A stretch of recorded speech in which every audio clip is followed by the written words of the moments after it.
we've done all sorts of gammons like Granny Waterbottom.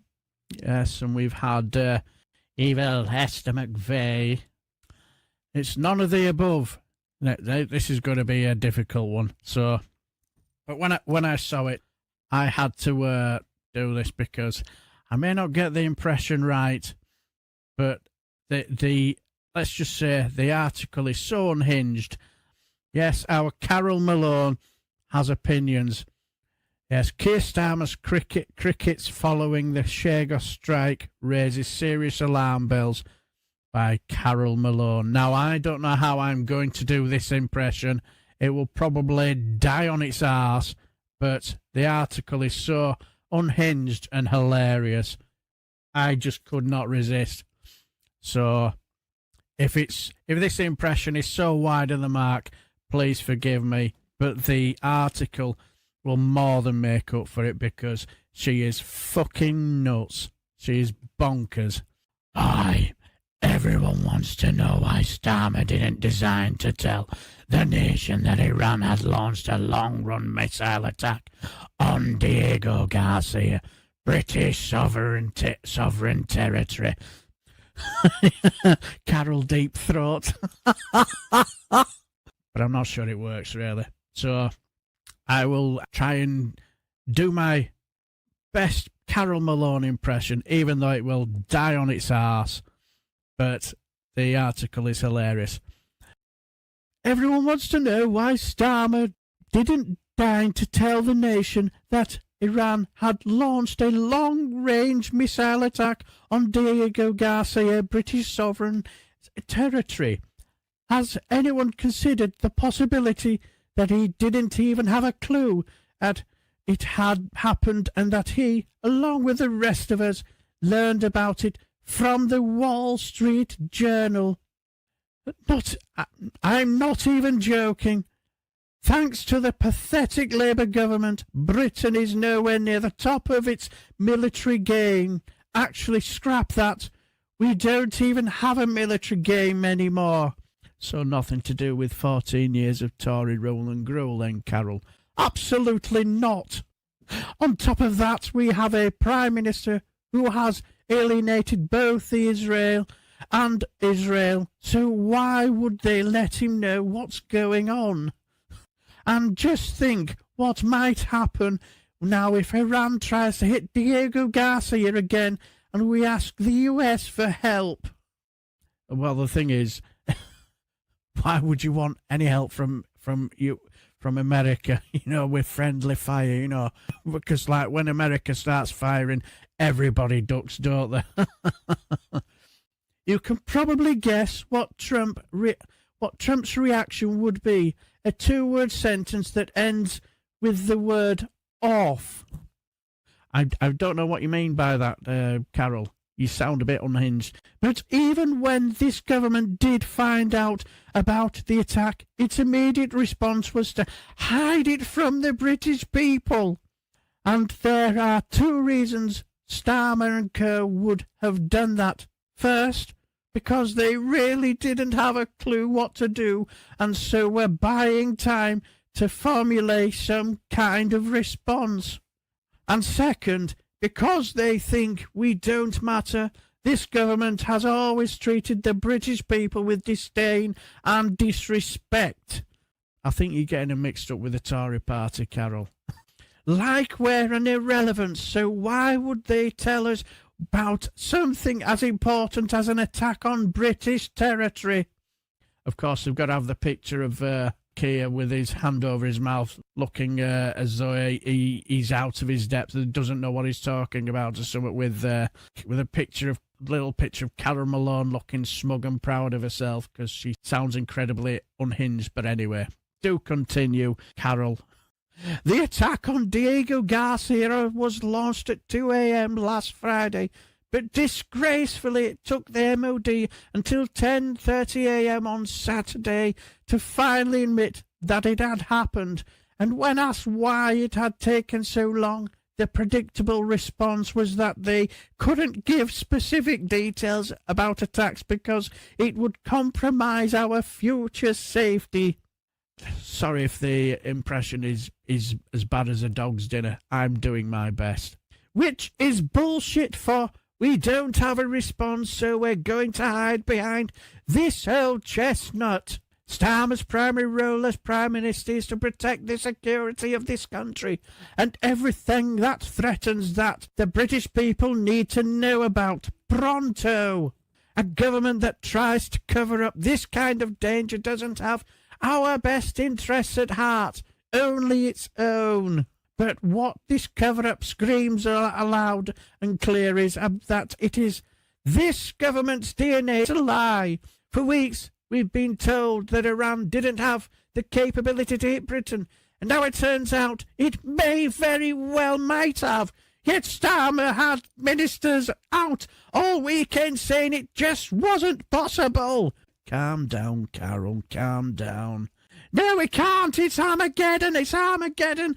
Get under your tablecloths and whatever and hide. We're all going to die. Even today, he's been still parroting the line, a line he also told all of his ministers to trot out, that there is no assessment to substantiate that suggestion. Even today, he's... Oh, I'm so hysterical. I'm even rereading the same line. But who do you believe, Israel and Mossad, with its world-renowned intelligence network, who say Iran absolutely does have the missiles to hit us, or that deadbeat Starmer who doesn't know which way is up? Until recently, it was thought Iran's missiles had only a range of 1,240 miles. Now we discover it's up to 2,400, which puts both this Diego Garcia and London within its range. Run for the hills. Calm down, Carol, calm down.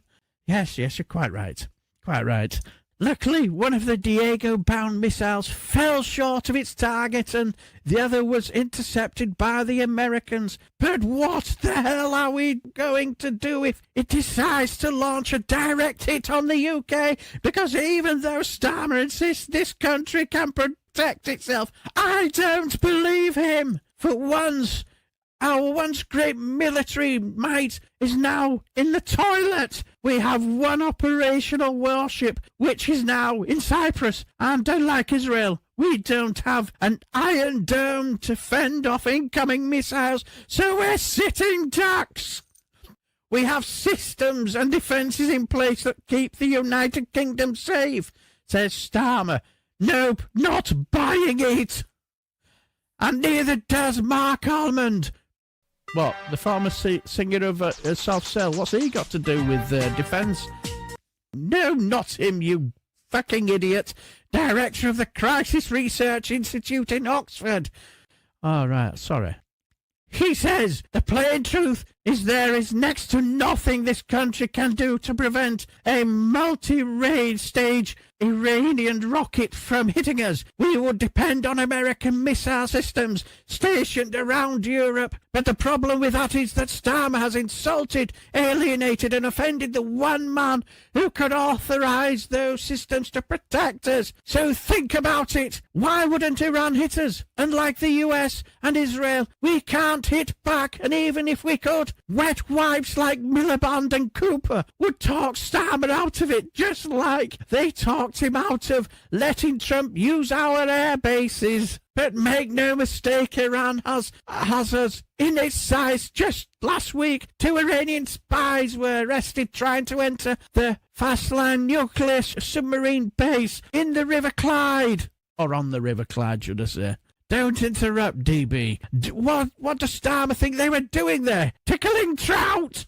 Whether Starmer admits it or not, the threat of Iran is real. It's terrifying, and it's upon us. Then this is no time for him and the cabinet of Muppets to be playing silly beggars. Yet even now, they're still telling us all not to worry because Iran is no real threat. And yet again, they're lying. In times of war, good leaders tell their people the truth. They don't treat them like vegetables by keeping them in the dark. Starmer has done this Iran thing wrong from the start, and all he had to do was, at the beginning, was give Trump the use of the 2 bases he asked for, but he didn't. Now the one man who could protect us is so angry with us he might not So now if a bomb goes... Calm down, you're on the big crescendo, Carol. So now if a bomb does come our way, we're up to the creek without a paddle, and that's thanks to Starmer! Fucking hell. Talk about unhinged there. Yes, that was gammon time. I thank you. Good evening, my Friday frolickers, but now it's a Saturday. How are we all? I hope everybody is very, very well. Yes, yes, this is a change to the normal schedule, because I usually do have it on a Friday, but well, unfortunately, I was out at the football watching my beloved Bradford City. They managed to get a 1-0 win, so I was well happy. Well happy. But good evening, all my Friday frolickers are now Saturday's silly Saturday show. Good evening, Gordon. Behave. How are behave? How I don't know if I've said that right, but I'm plugging in 3, 2, 1. Kilmarnock FC getting beat. Oh dear. Oh, I hope they can turn it around. And hello, Ellie. How are you, my friend? I'll be here. I will catch up and be in and out and chat when I can. Not a problem, Ellie. You do what you need to do. And hello, Joe. How are you? Can I just say thank you for your kind words. I watched the live stream with Reagan Elite on, was it Thursday? Thoroughly enjoyed it. And thank you for your kindness. Really appreciate it. Hello, Indy Duck Mel. How are you? And my drinking partner from Scotland, Dave McGuinness from the Two Davis. Please go like and subscribe to their channel. Do some fantastic live streams and talk about all things from a Scottish perspective. Speaking of another fellow Scot, hello Alistair, one of my fantastic moderators. Yeah, give a massive thumbs up for both my moderators, Viper Scott and both Joe. Can't do this show without either them or Mad Monk either. And how are you, my friend? Hello, my lovely daughter. How are you? Hope you're well. Hope you're very, very well. And let's see who else. Hello, Mandy. How are you, my friend? Mandy AB67. Yes. And give a nice, lovely thank you for the one, the only Sir Larry the cat with his wonderful, box of tricks where he made that wonderful bit of a video of excellent, excellently done. Just a shame about the poor sap who were doing the crappy Carol Malone impression, but never mind. And if you've not subscribed to Sir Larry's channel, please do. And another one, wonderful, the Witchy Goth. Good evening, lurking in the background. No problems, my friend. I hope we can entertain you. And let's see. Yes. Cheers for that, Alistair. And yes, Witchy Goth's channel link is in the description box. Uncanny Daily Plaza, you nailed. Well, I don't know about nailing it, but she was rather unhinged, wasn't she? My shit's power. And speaking of another fantastic YouTuber, Power to the People, Graham Price. Please go like and subscribe to his channel as well. Enjoyed your video earlier on talking about Nigel Fagash. Very, very good. And let's see who else is in the chat. And hello, Counter Kev. How are you, my friend? And hello, Boots for in. I'm not going to even attempt to try and pronounce that. There's a lot of numbers and all sorts going in there. And let's see who else. I've a funny feeling we might have pretty much nailed everybody. And hello, Billy Kershaw. How are you, my friend? Doesn't she have a bit of a Geordie in her twang? I don't know. Because when it comes to Cara Malone, whenever I see her on the telly, I do tend to just switch off because she's a bit mental, isn't she? Hello, Mad Monk. Speaking of the devil, how are you, my friend? And big massive thumbs up for another of my fantastic moderators. Couldn't keep this show under control without them. Hello, Ben Riddings. How are you, my friend? It's like she's in the room. Something tells me you're being a tiny bit sarcastic there.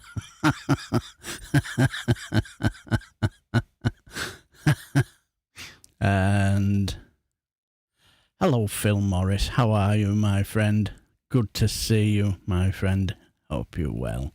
I'm listening, but I'm enjoying the comments in the last video at the same time. So hopefully nobody thinks I'm ignoring me. Oh, it's no worries, my friend. Not a problem. Not a problem. And I think that's everybody in the chat. And if I've missed you out, I do apologise. Let me know in the chat and give me a damn good telling off for if I've ignored you.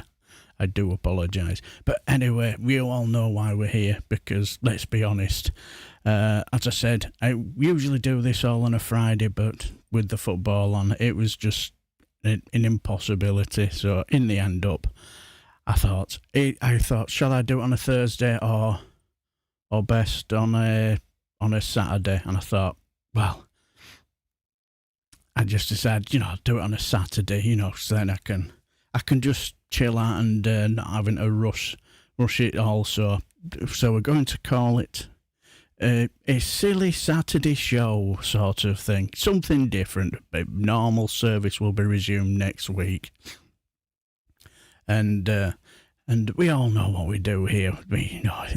Usually on a Friday, I'm the warm-up show I'm the Nick Abbott types of the live streams, before all the professionals come on. And let's just say that we have a packed show for you, and we do have a bit of an old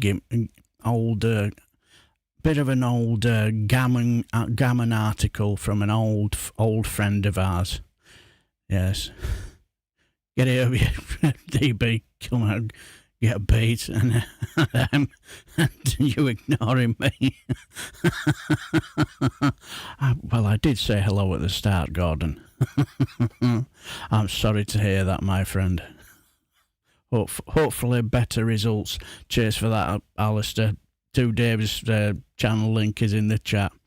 But you all know what we're just the warm-up, for all the serious stuff. And hopefully we'll be finished for 7. But anyway, let's crack on with what we're basically here for. And I'll just get rid of that. And we pop that on. Yes, we have to have a big word from the most powerful man in the world as he talks about the latest going on in the Iran war. Take it away, President. Good afternoon. After very strongly renaming the Gulf of Mexico as Gulf of America, we will be making further changes effective immediately. Europe will now be known as America Plaza East. The Panama Canal will be known as Trump America Canal of Trump. And of course, Turkey will now be known as Chicken. Why are you renaming Turkey in particular? Why are we doing it? Because we can. What are they going to do about it? Does Turkey want a beef over being called chicken? We'll call them beef.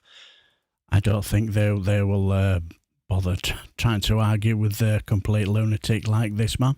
What else? Oh, also we're going to name Hungary Thirsty. But don't worry, the Prime Minister there will do whatever I tell him. What is behind this policy of changing everyone's name? Because America will no longer allow people to tell us what to call them. It's like the pronouns. It's over.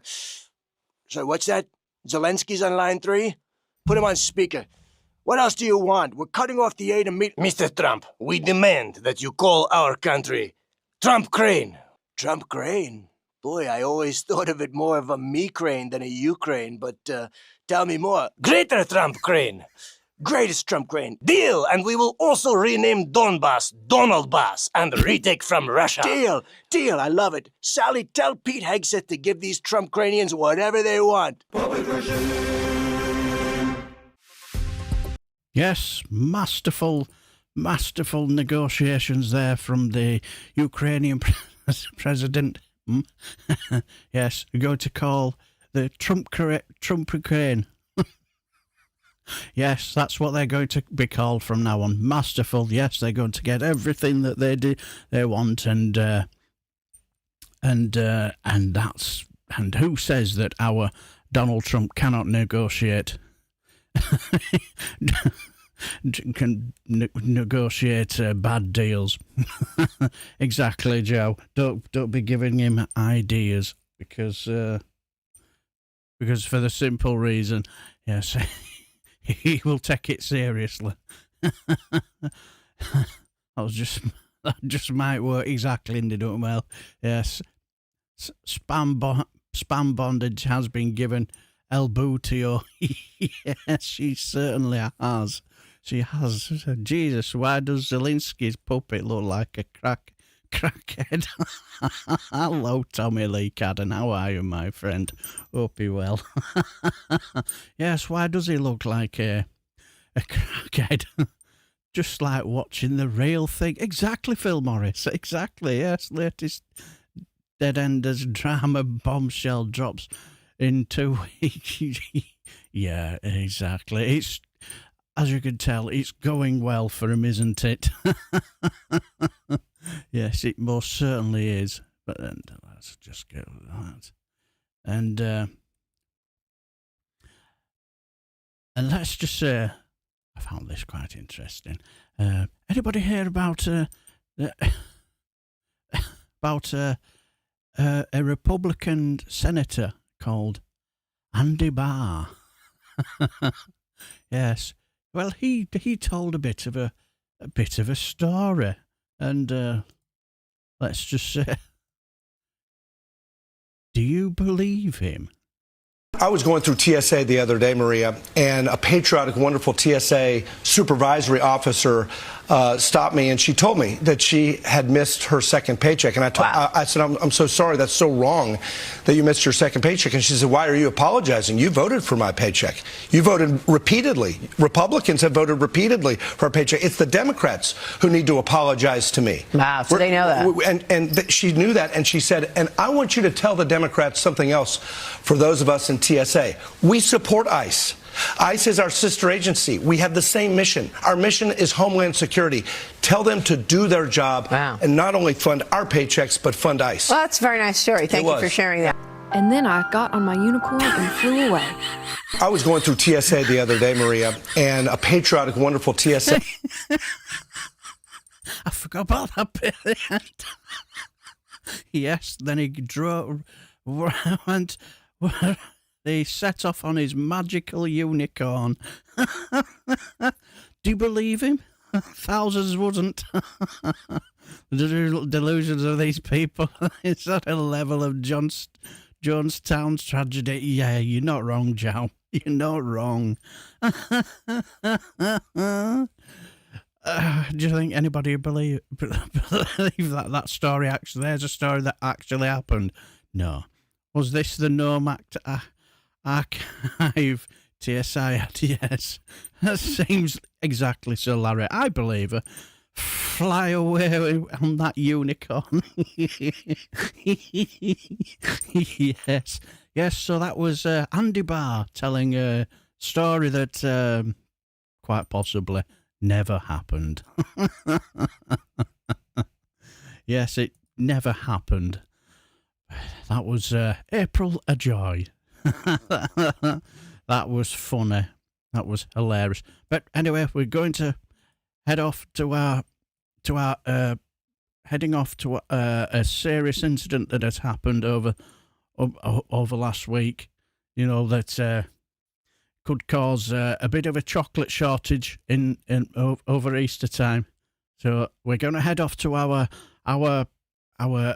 chocolate correspondent, Yes, the one and only Garen, as he explains the situation. Take it away, Garen.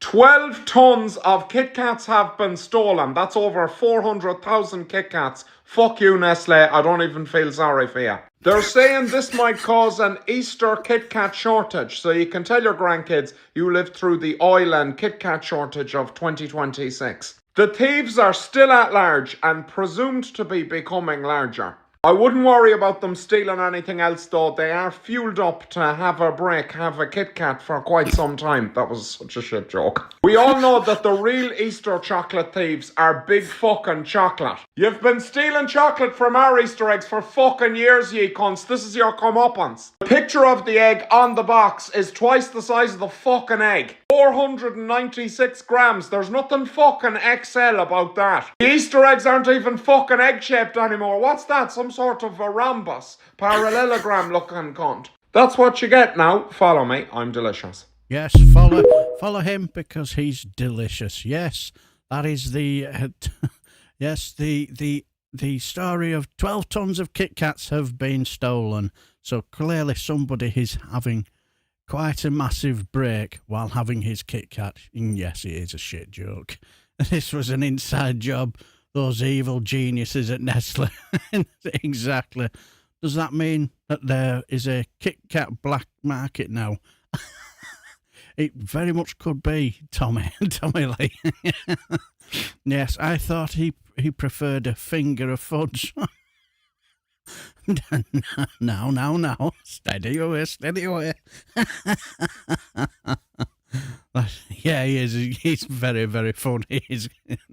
Graham, he absolutely is. Oh, dear, yes. So, yes, that was the story of 12 tons of KitKats that have been stolen. I'm sure it was Regan Elite who showed me a bit of a photo of a squirrel that was munching on a KitKat or something. So we think they might have found the culprit. It was sat on a tree, someone chomping on a KitKat, buying a KitKat from a shady bloke in the park. Exactly. Oh, no worries, Tommy, no worries. Did you not hear about the bananas on Barra? I haven't, no. Exactly. Hey, mate, want to take a break? Yes. Exactly. And also, did you know that over at Reform HQ, they were celebrating Palm Sunday? Yes, they got really into it. They got into it, as you can see.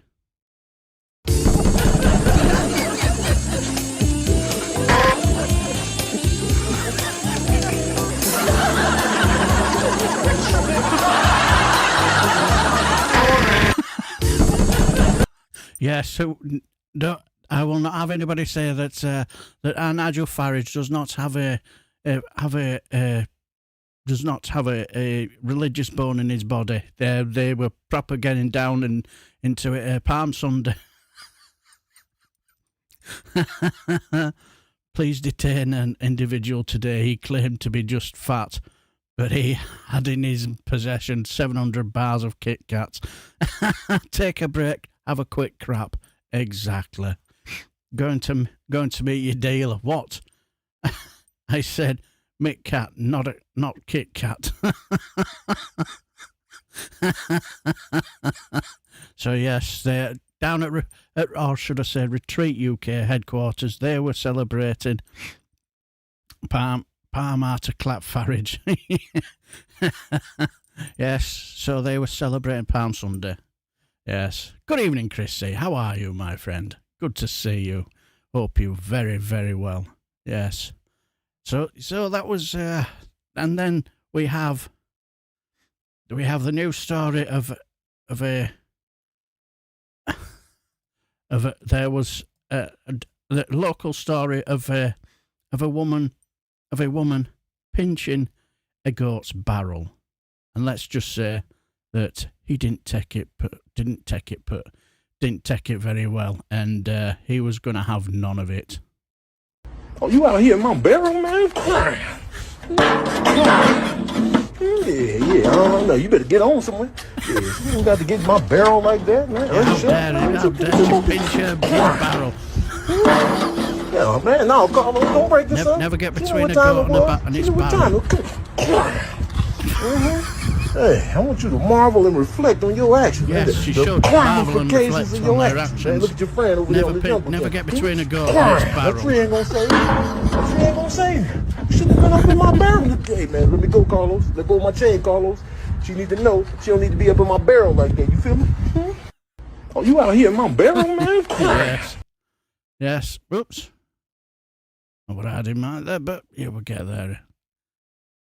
Yes, so never get between a goat and its barrel. He is the goat, exactly. I've come across a few ton of KitKats. Anyone want them cheap, half price, if they are used to Mr. Fartage? Exactly. Quite right, Mad Monk. She's lucky she has a lot of cushion. She's doing goat curry tonight, yes. I don't think that goat will be about now. No. Yes, so that was down the local news, yes, where a goat was having nightmares. She was crusting gnome. Yes, so that was the goat having reclaiming its barrel. Yes. Those voiceovers that guy does are excellent. Very funny. Yeah, he is. He's very funny. And yeah, totally agree, Graham. Brilliant. She was asked what's for dinner. Later on, she said goat. Yes, she must have nicked his KitKat. Exactly. Phil. Exactly. It's going to be a chicken curry, but she wanted to prove a point. Very much so, yes. Krusty the goat killer. Well, yes. Well, we'll get to our Krusty gnome in a bit later on, because as we head off to what you could say politics, and apparently in a place called Bow, I think it is, a certain reform candidate was pitching his politics, his policies for the locals. I think he's on to a winner. We're just talking to people about what are the main reform policies that you like. Common sense. Yeah. And more common sense. Anyway, I want to get in. But what about policies? Common sense. Is that a policy? Yes. So what policies do you have? Common sense policies. But like what? Just common sense. Everybody knows what common sense is. We have a load of politicians who have no common sense. But what policies do you have? It doesn't really matter. It's just common sense. It doesn't matter what policies you have. Of course it matters. But what common sense policies do you have? I can't think off the top of my head. We're just talking to people about what are the main reform policies that you like. Yes, common sense policies. What are your policies? I can't think of any on the top of it. Yes, sounds about right. Hello, Cymru. How are you, my friend? Good to see you. He looks a bit of a clown, doesn't he, as well? And I don't mean the guy in the suit either. Norm's husband is a closeted cross-dresser. Yes, don't you worry. We will get to that in a bit. Common sense what? Yes, more like uncommon sense. Exactly, and they don't. Well, yes, you just couldn't make this shit up. I can't think of any at the top of my head. Sounds about right, doesn't it? Yeah, exactly, Joe. That is epic. Just, hang on a sec.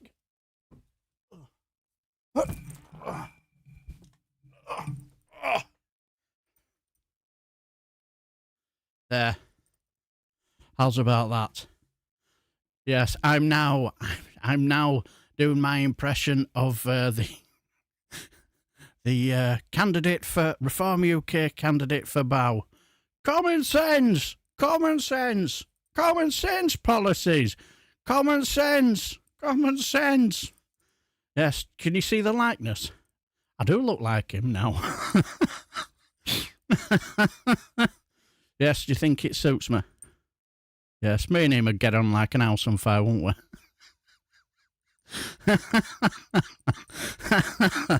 Yes, now if that's the trouble, if you wear a hat like this. Yes.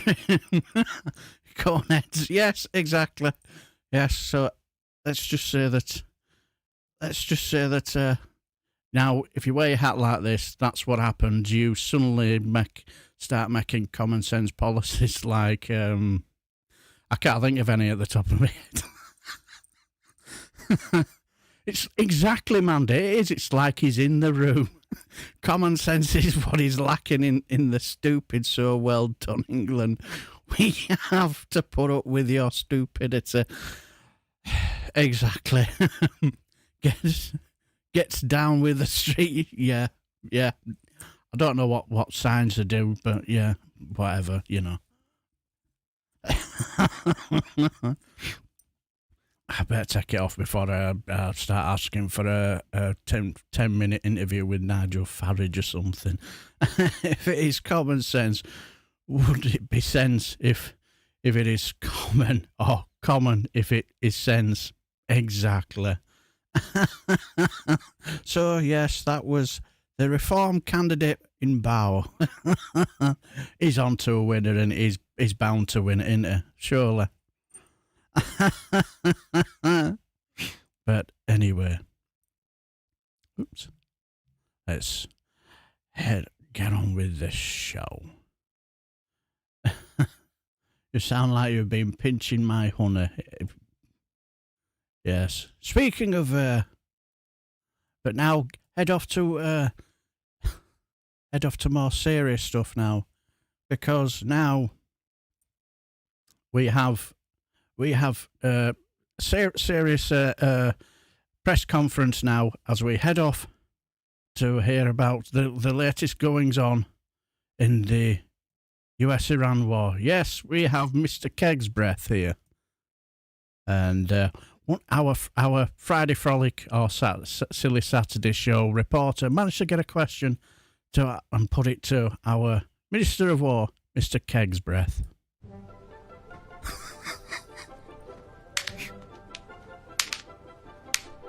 Secretary Hegseth, regarding the escalating conflict in Iran, what is our exact strategy with the bombs? Look at him. Look, the picture of intelligence there, can't you tell? Yeah, he looks well trousered, doesn't he? Bombs. I'll tell you about the bombs. Nerd. You think Iran knows bombs. I mastered the bombs in 2004 at a frat house in Hoboken. Phase 1, the Jaeger bomb. German engineering. You take a shot of Jägermeister, you drop it into a crisp glass full of Red Bull, and you chug. Yeah, exactly.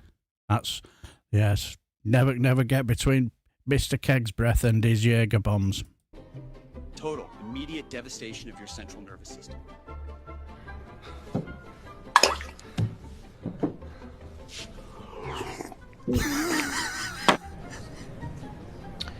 Sir, we're referring to the bombings in the Middle East. Phase 2, the sake bomb. You balance the sake shot on 2 chopsticks over a Japanese lager. I prefer an ice-cold Sapporo. Now you pound the table with your fists like a goddamn patriot until it drops. Full Hiroshima and Nagasaki. Boom. Yes, are you all getting this, writing it all down? Sake bomb! Okay. Well, have there been any updates on a possible end date to this war? And if they push us, we go nuclear.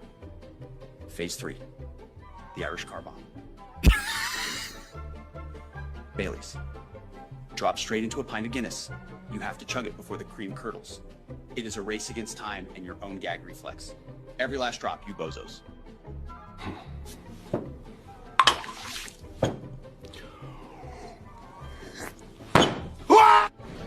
Oh my God. I can smell him. Yes. Yes, our Friday Frolic reporter can smell him.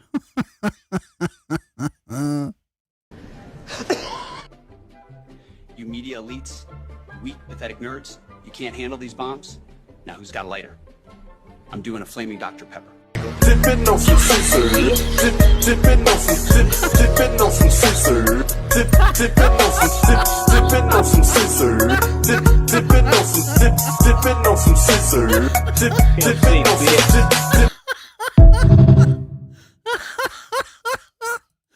I did not expect that. Oh dear, that was...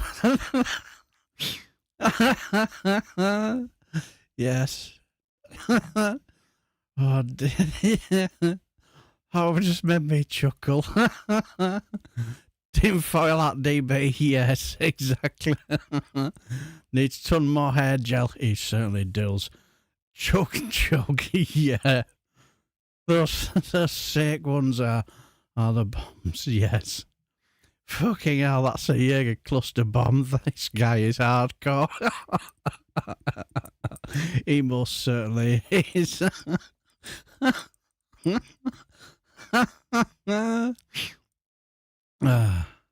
Those Muslims don't like a Jaeger Wappum captain. They most certainly do. There we go. Don't mind making booze like that, but the glass in the glass is a bit hard going down. You're not wrong, Indy Dunkwell. You're not wrong. Get it down, you Zulu warrior. That's so true, mate. Oh, well, glad I had just finished eating. Good God, then I timed that perfectly then. Oh, that was so funny. That was just hilarious. I remember learning about the Irish car cocktail from an Irish couple in Florence, of all places. Brutal drink. Oh, good God. I haven't eaten today. Pretty glad for that. Oh, dear. Hello, Saz. How are you, my friend? Hope you're well. Good to see you. Oh, but yes.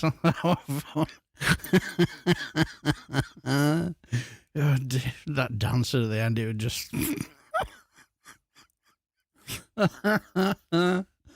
I didn't see that one coming.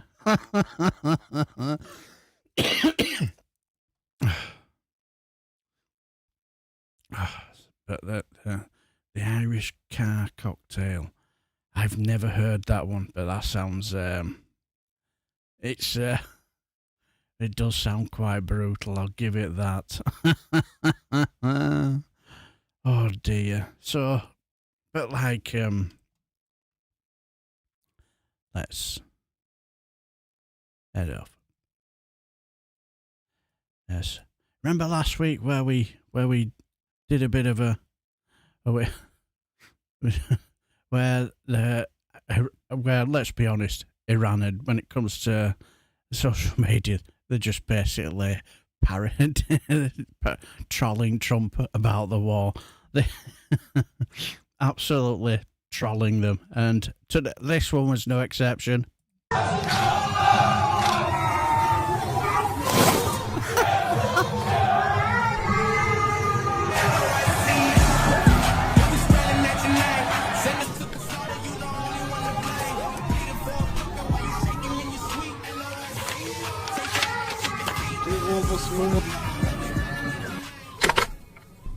Sir, Iranians have released a new Lego-style animation.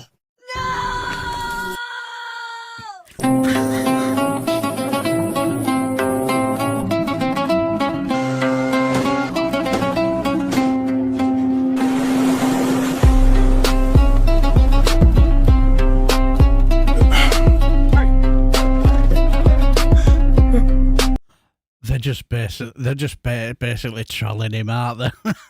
They are. They're just trolling him.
They're just knocking it out of the park, proper trolling him. There was an anti-Trump wars protest in Leeds today. Quite a few people. Wow, interesting. Not far from where I live. So, I imagine if I'd known, I probably still wouldn't have gone, because for a simple reason, it's doing stuff like that. It's not very good for my body. After a while, I'd have been on the floor, creasing up in agony. Will the cankles burst an appendix? Well, if he did, and burst in apoplexy, should I say? Yeah. Well, all I'll say is that he's not having the best of times, is it? I think he's in all sorts of trouble with this war now that he's having. I think he's in all sorts of trouble now. Is it right that I've heard that it's gone up to $140 a barrel or something? Good God, that's not good. Got to be good for the midterms. That's if they're allowed to have them, I suppose. But yes, they're just practically just taking piss out of him, aren't they? Absolutely taking the rise out of him. Very good. But as I say, speaking of the No Kings rallies, we have another certain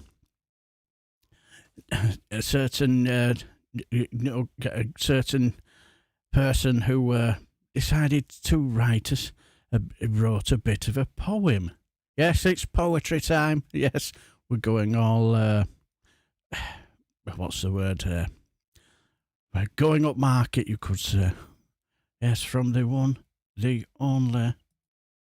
Yes, John Lithgow, who read a poem from his book Trumpty Dumpty Wanted a Crown in honor of No King's Day. Hello, everybody. I wish I was marching today for No Kings with all of you, but I'll be acting in a Broadway matinee, so I had to do something. I figured I would recite a poem that I wrote about 6 years ago in a book I released back then called Trumpty Dumpty Wanted a Crown. It's more appropriate than ever today, so I thought I would read it for you. Trumpty Dumpty wanted a crown to make certain he never would have to step down. He wanted a robe made of ermine and velvet. The Constitution, he wanted to shelve it. With impeachment awash, his ambition had grown. He wanted an orb, a scepter, a throne, 6 royal palaces, 6 royal carriages, a church dispensation for 6 royal marriages, courtiers installed on his own Supreme Court, and royal beheadings kings, if only for sport. He craved the occasional royal procession and, gasp, the eventual royal succession. Trumpty-Dumpty gets his way unless the public has something to say. If we let him have all of his favorite things, we'll have to endure the divine right of kings. Look for another poem that I will post separately from this one. That one's called Trumpty-Dumpty Wanted a Title. But for now, have a great day. Do your duty. No kings. A proper Williams Wordsworth there. Yes, that was John Lithgow. I still remember when he did Bigfoot and the Hendersons. God, that's going back some years now. Yeah, exactly, Chrissy. Yeah, this is so true. Yen Tong Yiddle I Poo. So prescient, Mr. Lithgow. Exactly. So, totally true. Because he's just mental. Still attacking the UK, ain't they? Having his strop. He's not a happy bunny, is he? I know why he doesn't like Trump. It's because Trump doesn't like aliens. Third rock from the sun.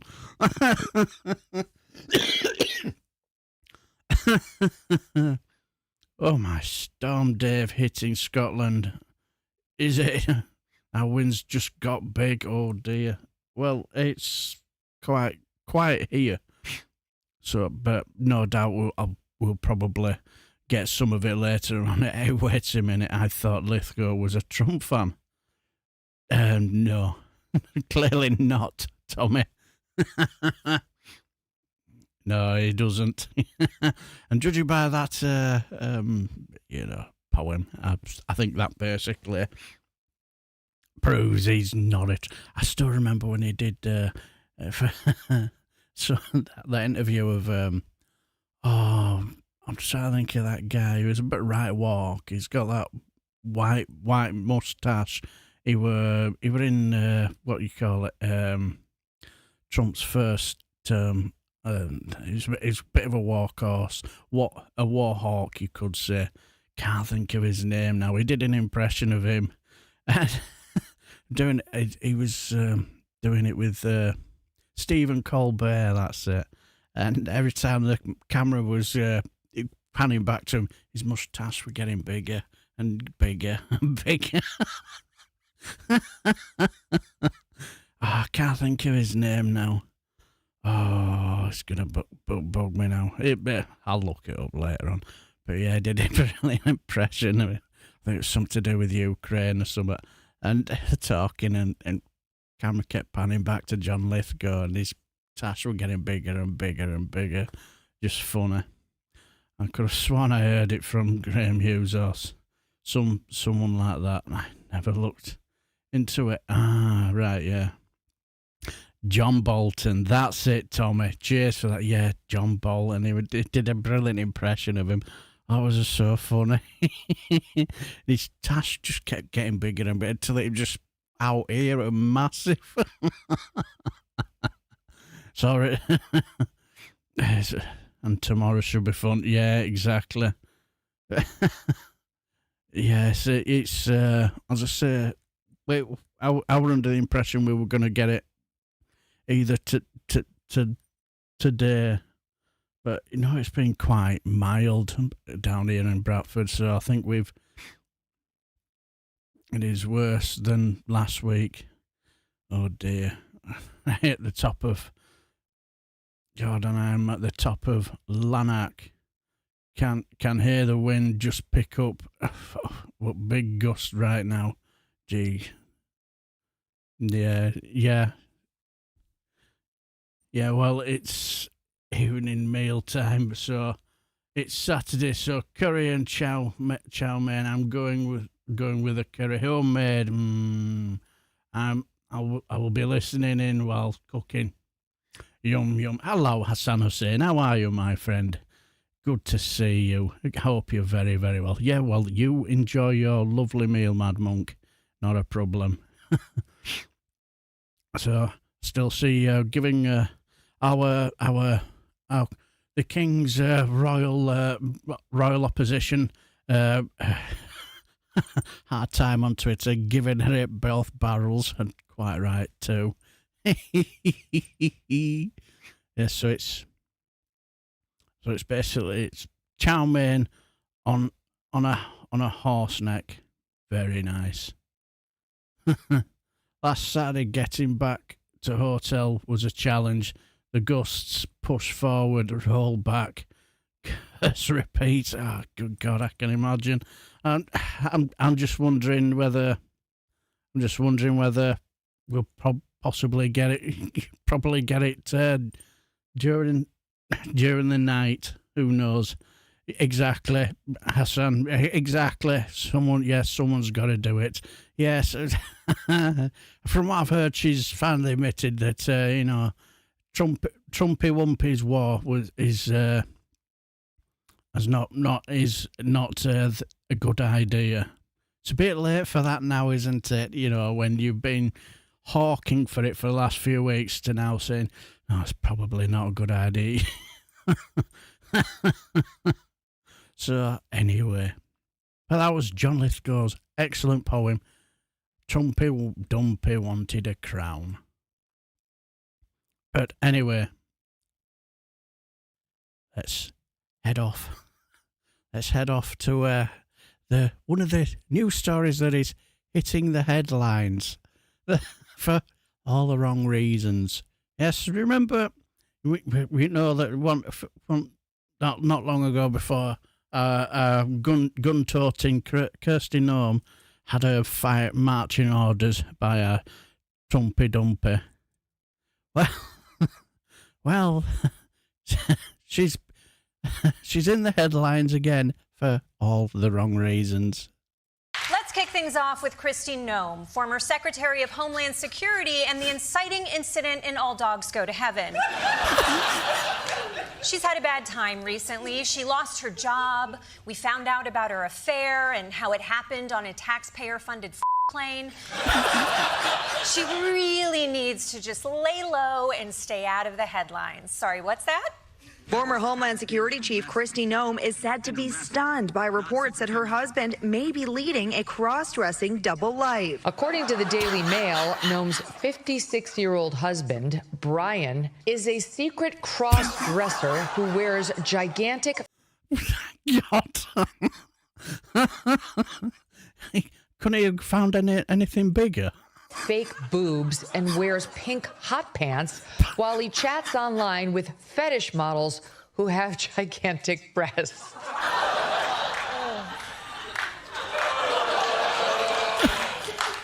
I can't believe the lady banging her employee on a plane is the less messy one in their marriage. But you know what? You live your truth, Brian. Oh, she can dress up and you can't? That. Exactly. You know what? If she had an affair, you have a free pass. You can do whatever you want. I support you and your beautiful lazy-eyed balloon nipples. No, truly, I have never felt more seen. You know what they say, sometimes they're sisters, not twins.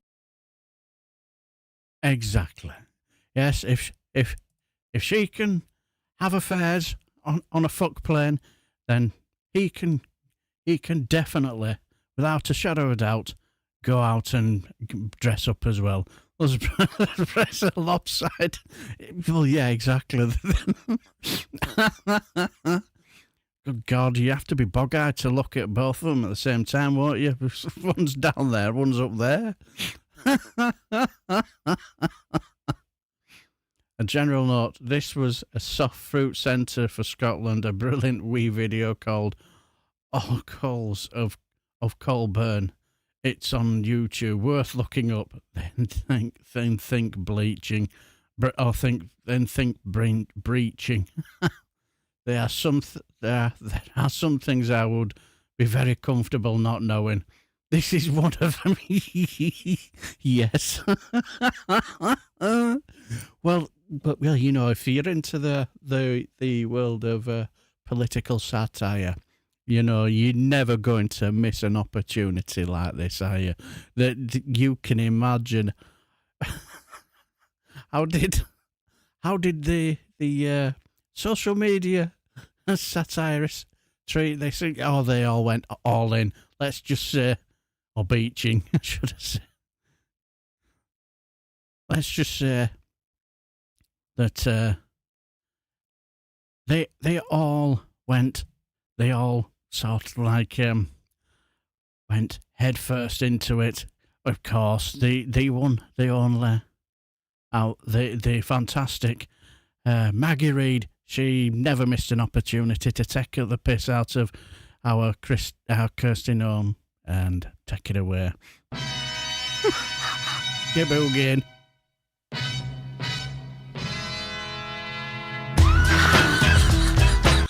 Oh dear. Now we know why Norma was riding her underling. It's called bimbo defective. Maggie, help me.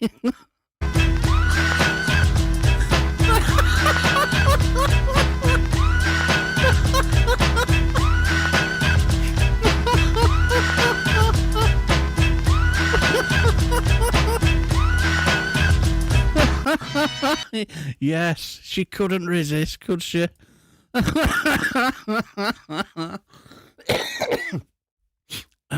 As my son would say, look at them honkadonks.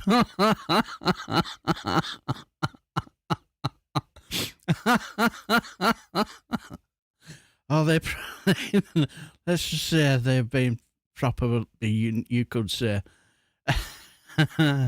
getting right into the cough splutter. I thought you said Johnny Reed. No, if I saw that, I am running. How do you get two black eyes? Exactly. Without a shadow of a doubt. So yes, apparently Herbie is he's cross-dressing. Absolutely. But look at the size of them. Absolutely mental. But yeah, they've been absolutely getting right into it. Look at the size of them. Yes, the grandkids call them boys, but how Americans say it. Well, yeah, exactly, Billy. You could say that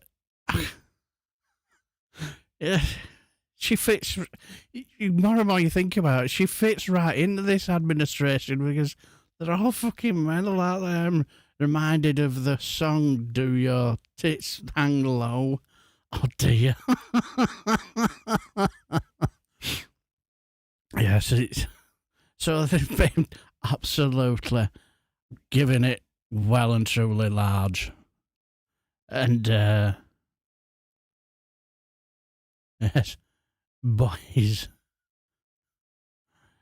And let's just say, never miss an opportunity. Yes. It's April Joy. Hey, hon. What is this? It's nothing. It's nothing. Please don't tell anyone. Of course, nobody can ever know about this. Okay, good. Besides you and me, no one else knows. Oh dear.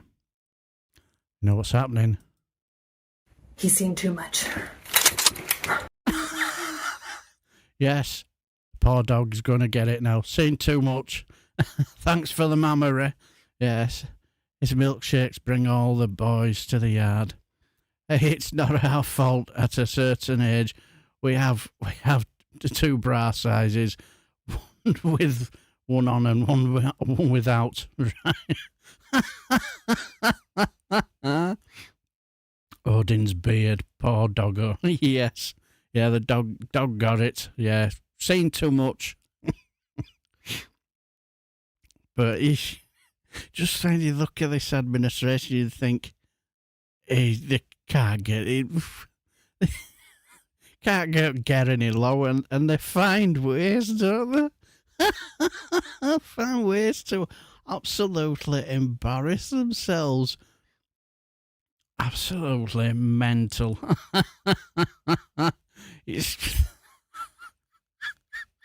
Sorry for laughing, but I just find it hilarious, you know.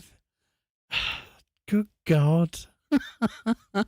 And they didn't waste any time, you know.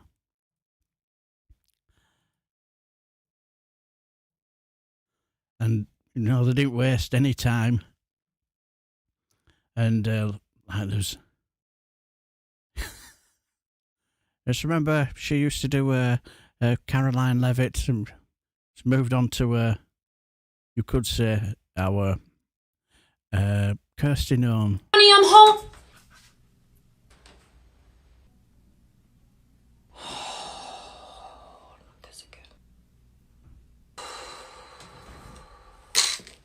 Yeah, I think I'm just gonna go change. Yeah, I think you should go as well. I'm gonna go shoot a dog. Honey, I'm home. Yes. Yes. We're living in the Twilight Zone in a parallel universe. You're not wrong. Pooch gets Epstein. They're chicken. Yeah, you're not wrong. You just... you just think... It's the satirist I feel sorry for, because... just when you think that anything can't get any more mental, this pops up. The Sandra, that's it. Yeah, cheers for that, Billy. Yeah, she's brilliant, hilariously funny. But good God, look at the size of them, them hooters. To something with a bit of, yes, to something with a little bit less baggage, like Epstein. Yes. Oh dear. But like they've been all at it. You just be back. No worries, Indy Duck. Well, not a problem. You do what you need to do. But all I could do was find, when it happened, there were just loads of stuff like this, and thinking, you just couldn't this is too good to resist. So Brian is abreast of the news. Yes, you could say that. Very, very much so. Very much abreast of the news.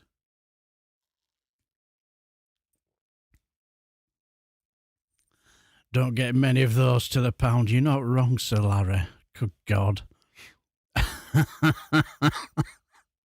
But there's some rare weird places in the internet, and then you just think, I cannot fathom thinking, I know, I'm going to stuff some balloons up my jumper and wear some pink hot pants or whatever he were wearing. Did he honestly think that keep it as a secret, that nobody else will notice while you're parading yourself on the internet? It's just...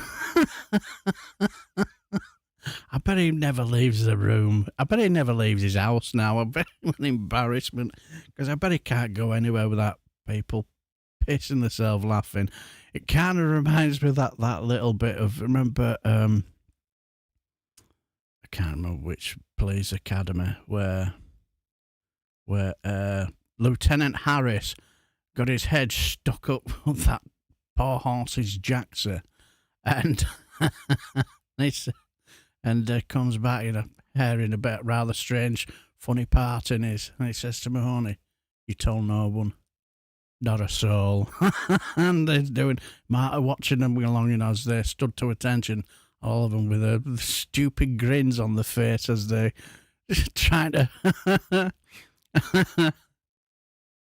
and they're trying to hold it in, stop laughing, and then Motormouth Jones with it just kind of reminds me of that, because I just think, what made you think that nobody would know? Your wife is or was part of the administration, and you think, yeah, I know what I will do. Yeah, the horse noises. Yes, yeah, I know what I'll do. I'll go on the internet, cross-dressing. Yeah, nobody will notice. Nobody will know. Absolutely mental, completely mad. Police Academy 3, yeah, it's a classic. Yeah, the first three were pretty good. Then once, I've forgotten the guy who plays Mahoney now. Steve, is it Guttenberg? I can't remember. He stopped being in them, didn't he? So, and I don't think it really worked, if I'm honest, after that. I watched them with interest, but I didn't think they were that cracking. The one where they went to Miami, I wasn't that good, really. Saw your pink hot pants on Etsy DP. All those being big ones. The counter Kev, I can guarantee you that.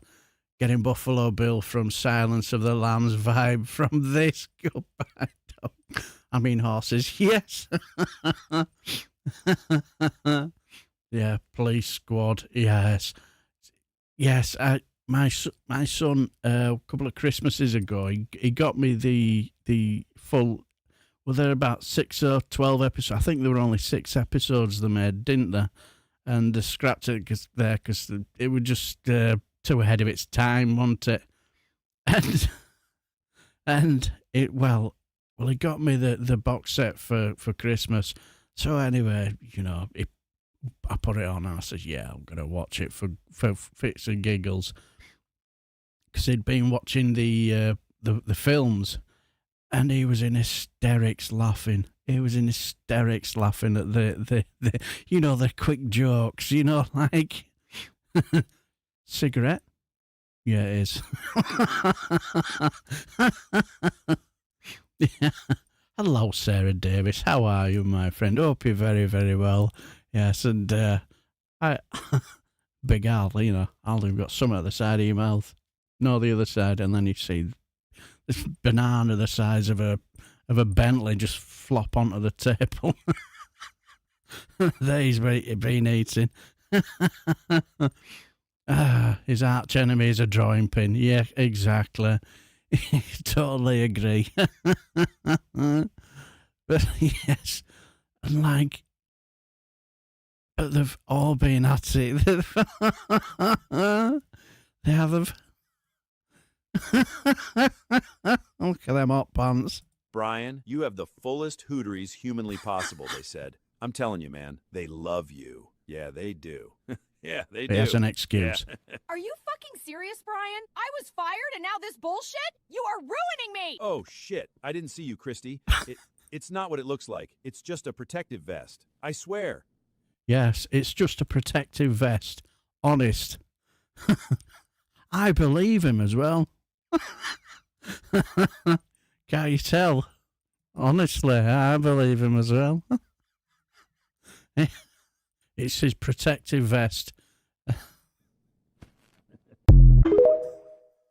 Oh, that died on its ass. But anyway, now what happened with Police Squad is that they realised they could make serious money on making this a film series instead. Is that what it... interesting. That's interesting.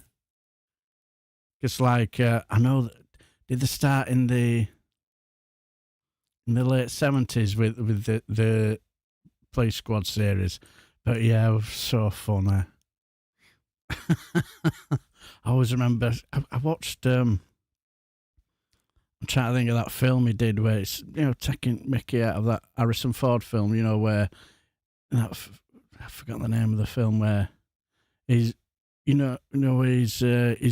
his wife got killed and he got blamed for it and he's on the run from Tommy Lee Jones. Well, they did a piss take on that, and they had Leslie Nielsen doing it, and he was just so funny.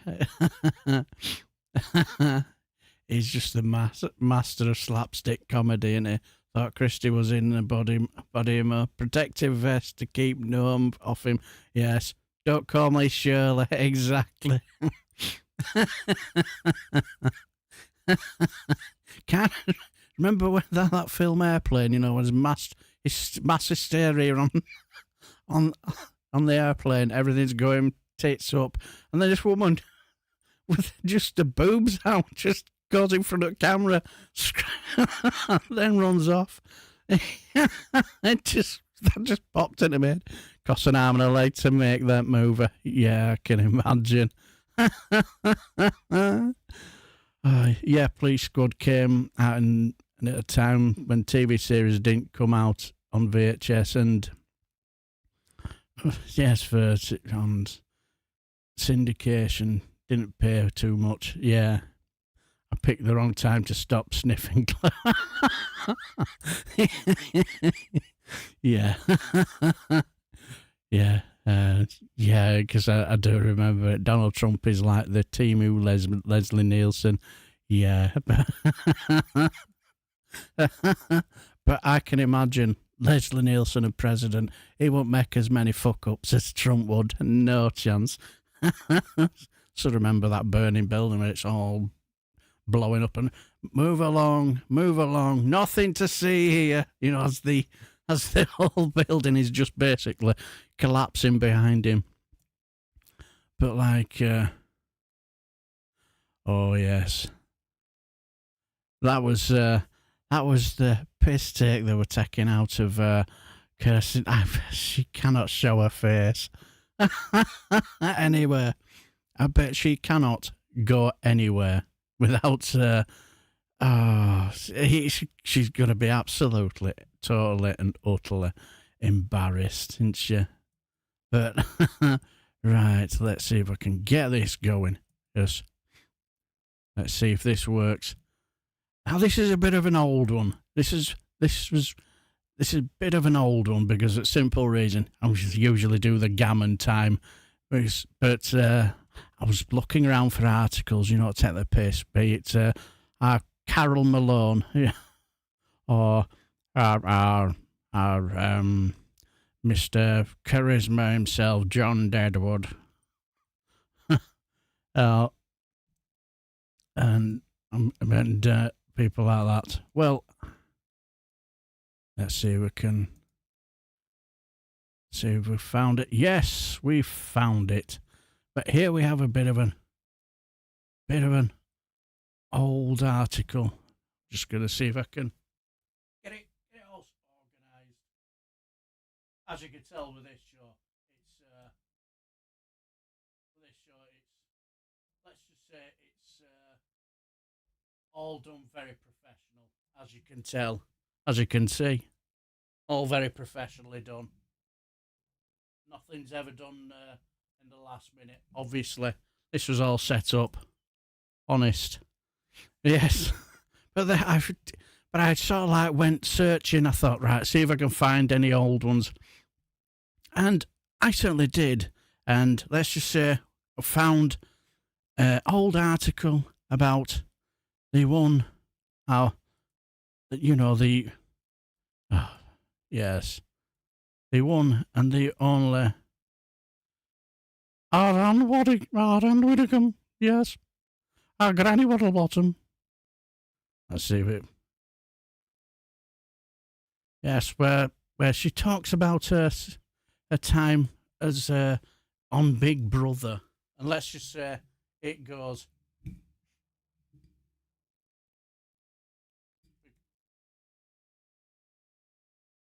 As you can tell, all professionally done here, as you can tell. So, yes, she talks about a time on Big Brother where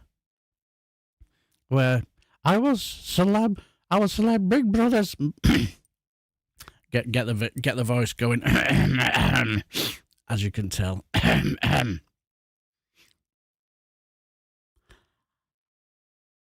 Oh, I was celeb Big Brother's most hated star.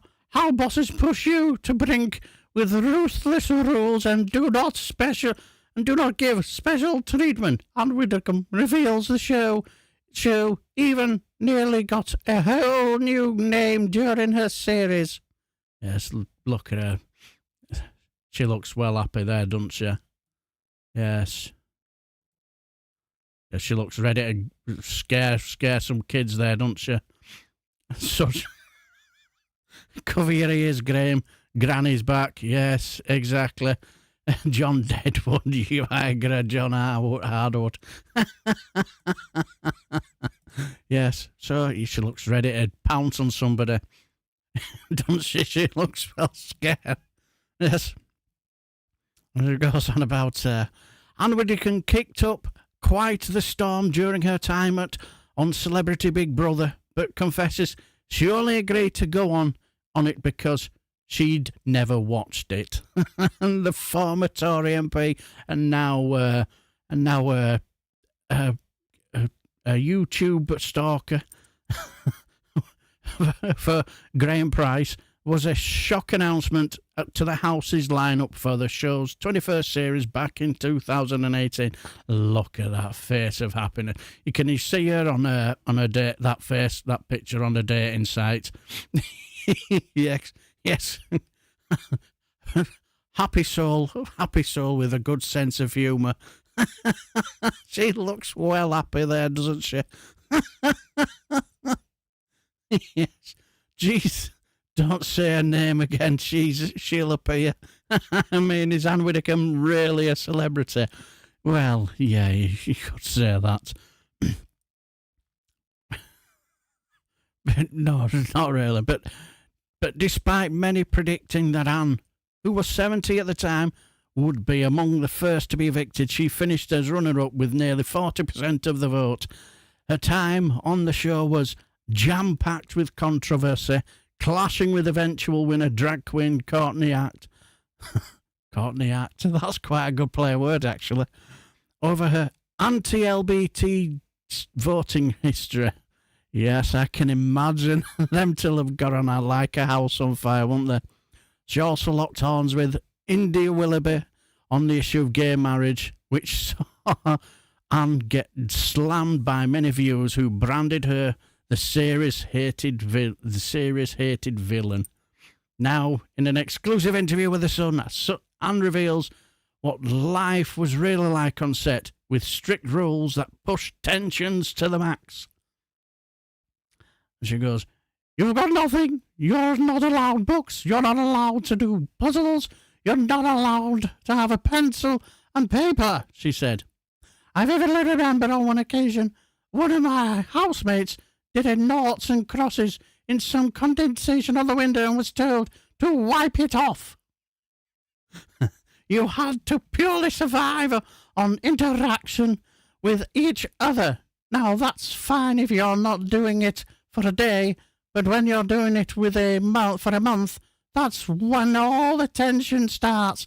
Now, would you like to be in the room, in a Big Brother room with our very own Power to the People, Graham Price?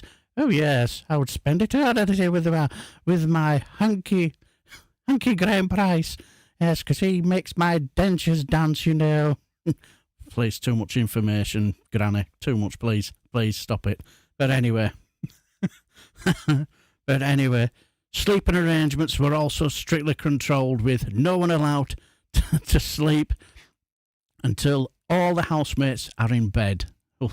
She said, "The sleep deprivation was enormous. They have a rule that they won't switch out the dormitory lights until absolutely everyone is there. Well, of course, the young people carried on to all hours of the night," she added. she said that, unlike her current contestants and fellow ex-Tory MP Michael Fabulous Hair, I wonder whether we'll get to see our Michael Fabulous Hair in the chat tonight. Would be likely to join in the late night antics. Yes, I bet he's seen some late night antics. That man.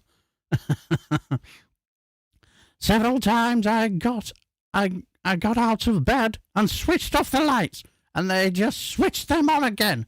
They used to tell us that we mustn't sleep during the day, and I used to yell and say, well, if you'd let us sleep at night, I wouldn't need to.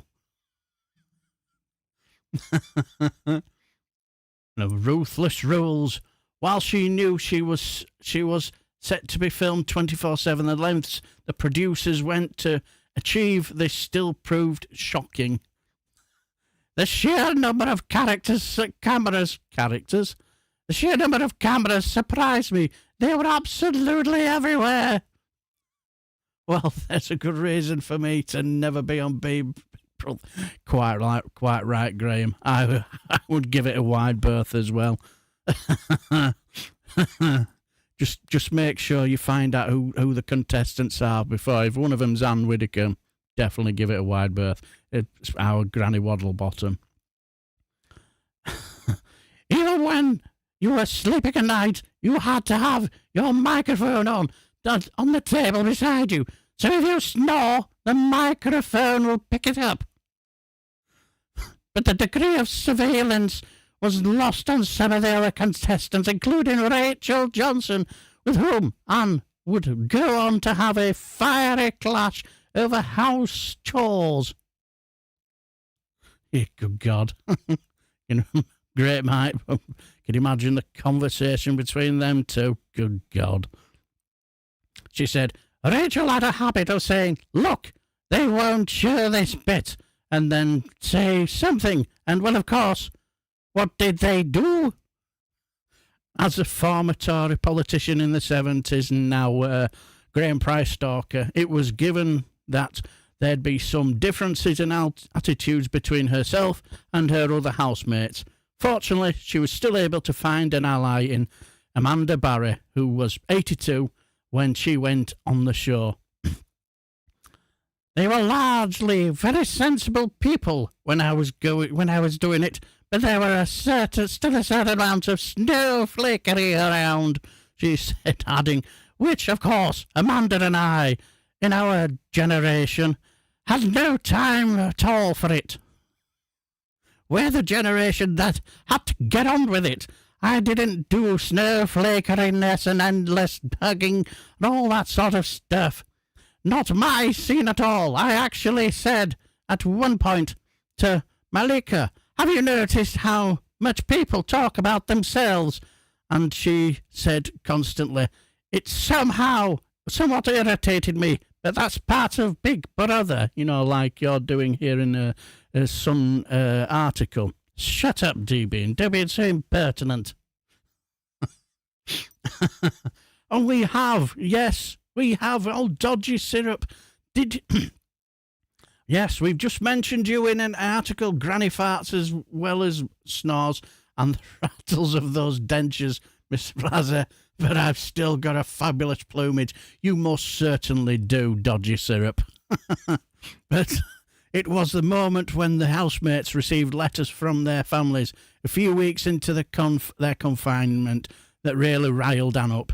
All the fuss, she said.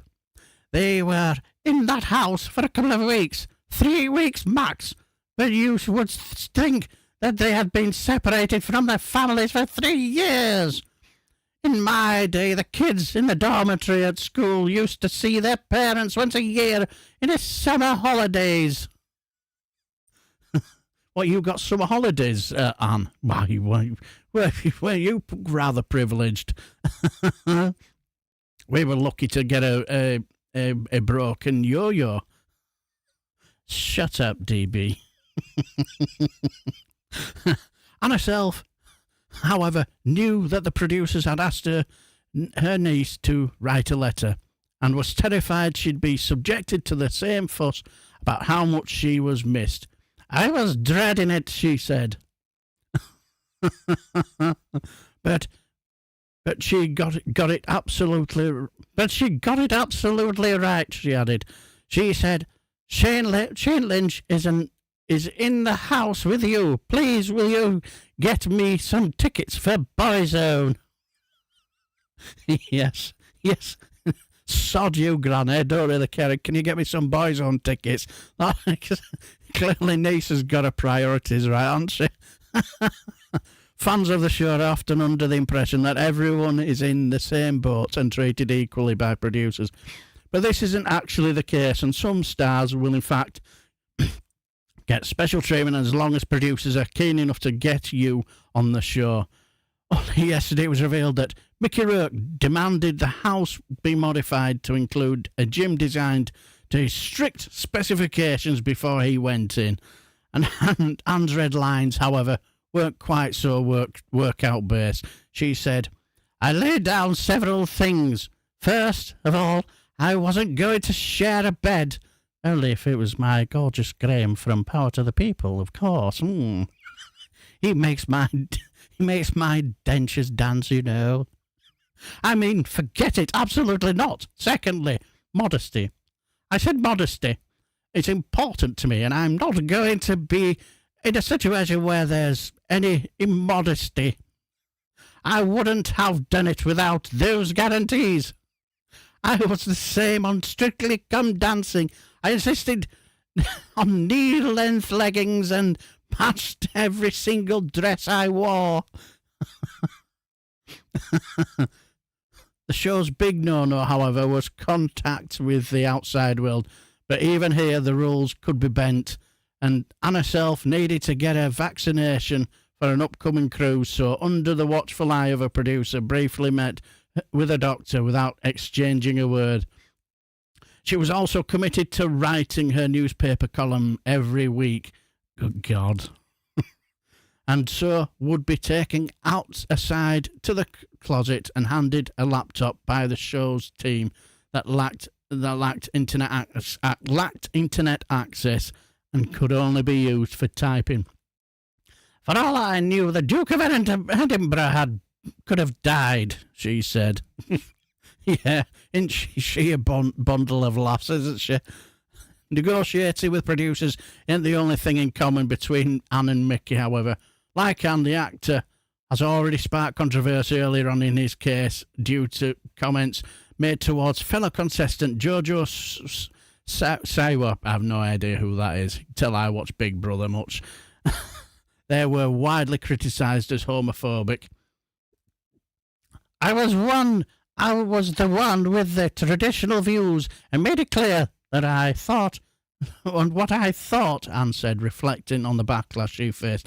I knew the audience might not be on my side and the view, but they were on side with the liberty to speak. But they were on the side with the liberty to speak, and I think that was not. And I think it was that, together with the fact they didn't know what I was going to say next, that kept me in for so long.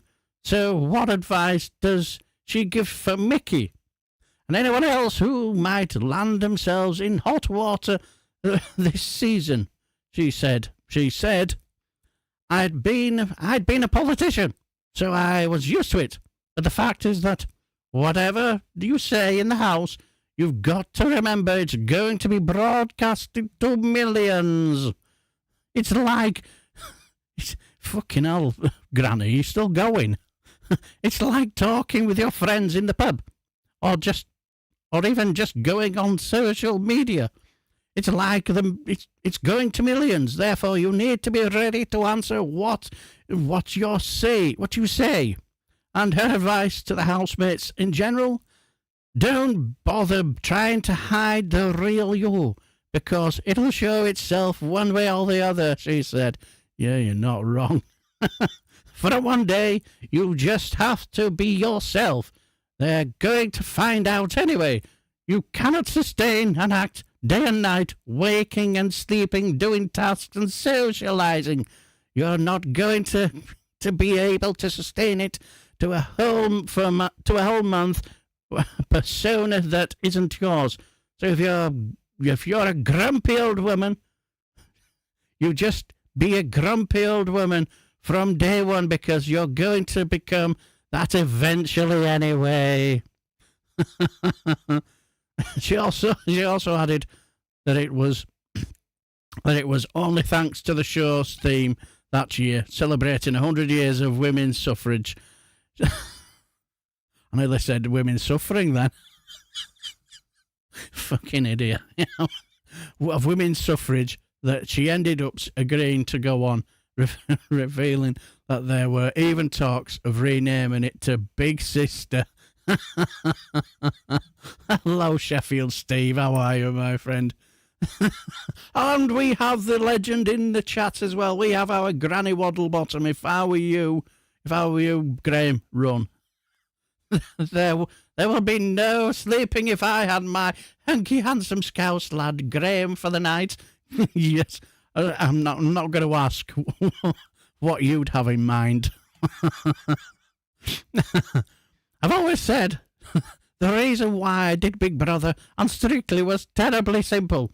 I'd never seen any of them before, she said.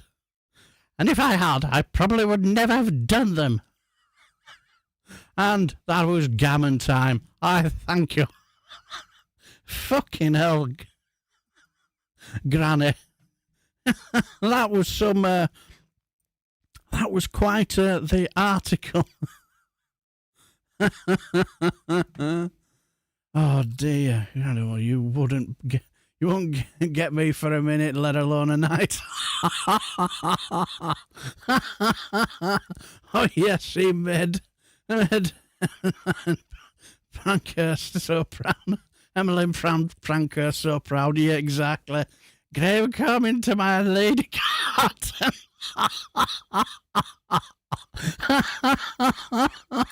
Good God. Oh dear. Yes. Are you insinuating that you would love to have a little bit of a role in the rose bush? Is that what you're saying, Granny Waddlebottom? Oh dear. She's lady, too much information. Yes, I bet she insists on no mirrors, to in case she frightens herself. Oh good God. Oh dear. Oh, in a pocket. Oh, you Graham's parody guard too, yes. Graham from Power to the People channel makes my dentures dance and gets my moist. Oh, God. Too much information, Granny Waddlebottom. Too much information. We have those shows here too, but I never could bear them. What a boy. Exactly. If I'm honest, I remember when the first one came out and there was a big Ferrari, and I just thought, well, I'll watch. And you can watch. And I thought, well, I'll watch, see what it's about. After about 10 minutes, I was bored out of my tiny mind, and you just think, good God. I remember waking up one morning, ready to go for work, and I was just flicking around, and they had the channel for watching them while they were sleeping. I was sat there thinking, who in the right mind is going to sit here and watch this, just them sleeping? Nobody in the right mind will be watching it. As you can remove the knacker clamps now. Yes, I can certainly can. But she's, yes. Oh dear. That was, so yes, that was our Granny Waddlebottom talking about her experiences in Big Brother. Oh dear, I'm still boiling. Even a quick shower does that. Hence why they're always quick. Yes. I got selective ice. Outback, how dare you? I have a very trim lady garden, I'll have you know.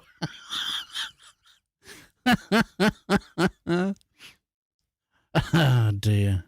I'm afraid I'm not much of a gardener. I think me neither, Graham. Dear, even Crocodile Dundee would be saying, Jesus Christ, mate. Yes, good gosh, Shaven Haven respect. I bet you have lovely green fingers, Graham, my hunky, handsome scouse lad. I remember when I said, there are things I'm very comfortable not knowing. Yep, this is another. I'm sorry, Joe, I do apologise. Oh, dear. But anyway. Yes, that was gammon time with our Granny Waddlebottom. As I say, it was a bit of an older one because I was sort of like looking around for any opinion pieces and didn't seem to be any about Brazilian runaway. Graham lad, you're playing here. Imagine Granny's garden is a barren and cold place with the engine off. And an old cantina popped up in one corner. I can well imagine. But anyway, yes, well, seeing as though it's not a Friday frolic tonight, but a silly Saturday. We have a silly Saturday exclusive. Where did you know that the leader of the free world, he paid a surprise visit to Graceland? Yes, and let's just say it went as well as you'd expect. Take it away, President Trump. Thank you for coming to Graceland, the home of Elvis Presley. We're very honored to welcome our special guest, Donald J. Trump. It's great to be here at Graceland, which I believe is where George Washington got the idea for the White House. Is that right? Well, I don't think so, sir. Elvis was the last king of America, and today, of course, we have presidents, but I think he was a good king. The people really liked him, and we may even put him back on the money. We're looking very closely at that. Elvis lived here with his parents and later with his wife and daughter. And Michael Jackson was his son, and that's why Michael Jackson was white. Is that right? Well, he was Elvis's son-in-law. So he was adopted. Still, it was a talented family, that's for sure. Now, my house is bigger than this, wouldn't you say? I wouldn't know, sir. Engelbert Humperdinck, did he live here too? Engelbert Humperdinck. Now that's a name I've not heard for a long time. I wonder how he lived here. Something tells me no, he hasn't. No, sir. And what about Wayne Newton, Mr. Las Vegas, they called him? Just Elvis, sir. Yeah. So it's not very big then, is it? Of course, Elvis served in the military as well. He was drafted and transferred to West Germany. I know you just deployed 3,000 troops to the Middle East, so...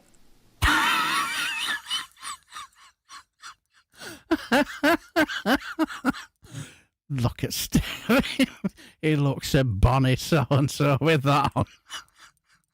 I look better in this than he did, right? Well, that's supposed to stay on the mannequin. It's the last one he wore.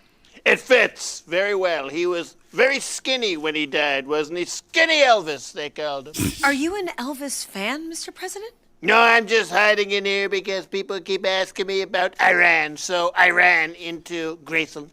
Yes, that's the reason why, yes. It's now he really does show his true thoughts of what he thinks about Elvis. Mr. President, you're wasting our time. Do you have any comment on the war in Iran? Look, when it comes to Iran, we need a little less conversation, a little more action, please, okay?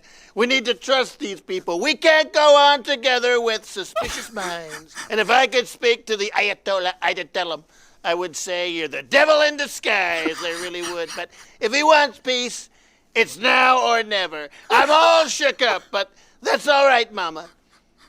Hound dog.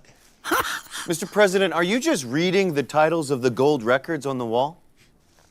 Yes. Don't be cruel.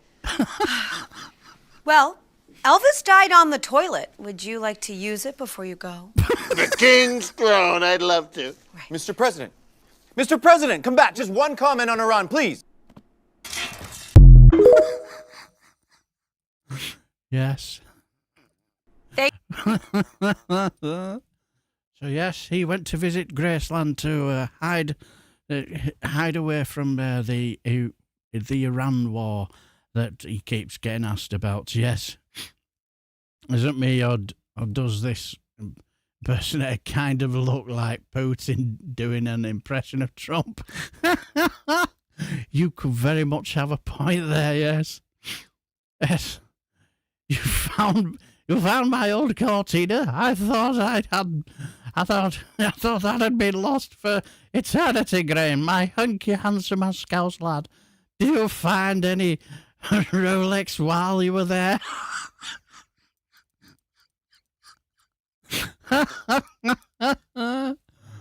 Is that damn poor gone off salmon sniff again? Oh dear. Let's just say this show's quickly gone downhill now, hasn't it? I didn't dig that deep. Oh dear.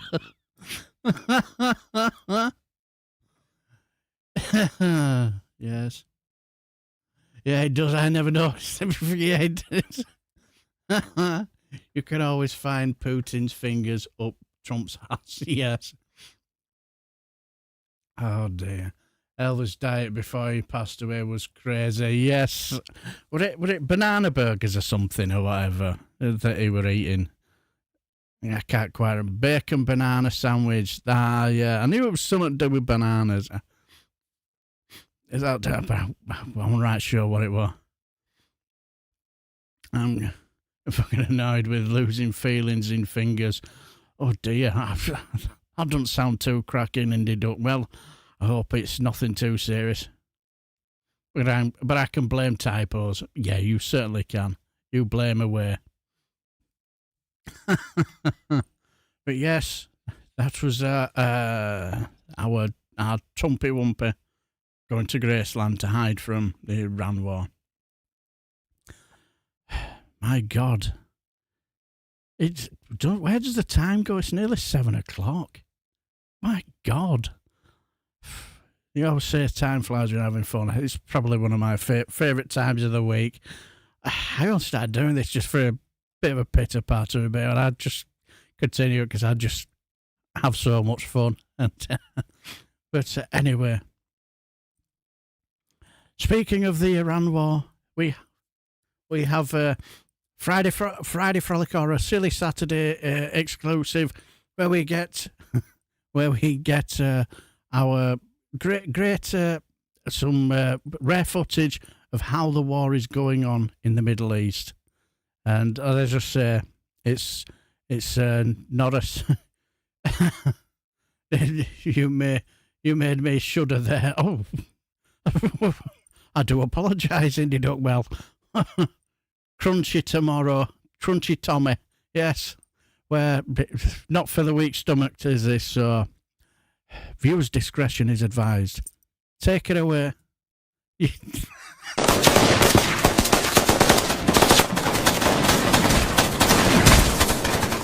What are you getting? Yeah. Look at state of them pants. Even his pants are fucking too big for him. Look at fucking state of him.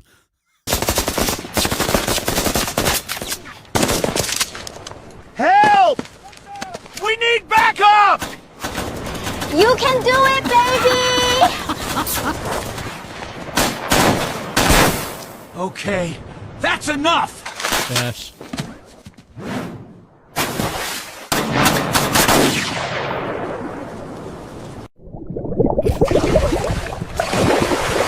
Isn't it just a crying shame there isn't a shark about at this very moment? A hungry one at that. Man, you'd probably give the shark indigestion, wouldn't he, as well?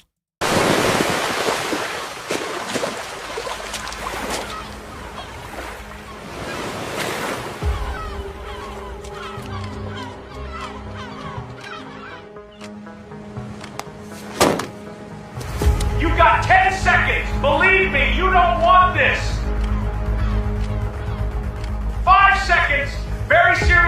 situation. 3. Will he do it? I'm ready. One last chance.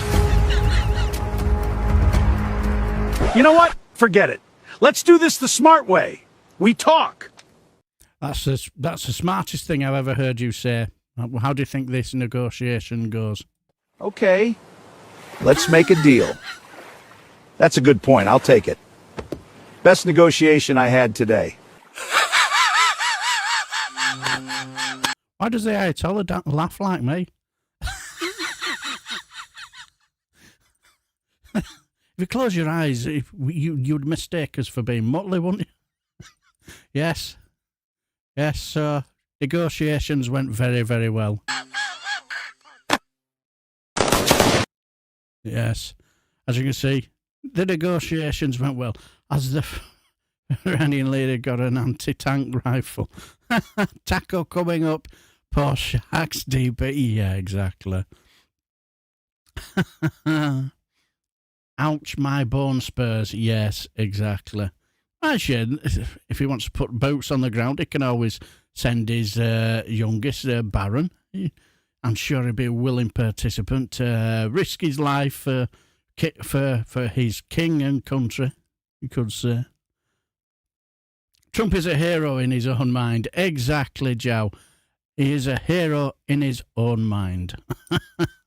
But yes, that's how, and as we all know, as we all seem to know, that now that the prices of nowhere is, Joe, not a problem, and it's that the price of oil and the barrels are going up. We now managed to get the ramblings of a Trump supporter on how happy is he about having to pay nearly $4 for petrol. Take it away, Trump supporter. So I'll just say what nobody has the balls to say. I'm glad gas prices are high because I'm a patriot. I'm a true patriot. If you ask me, gas prices aren't high enough.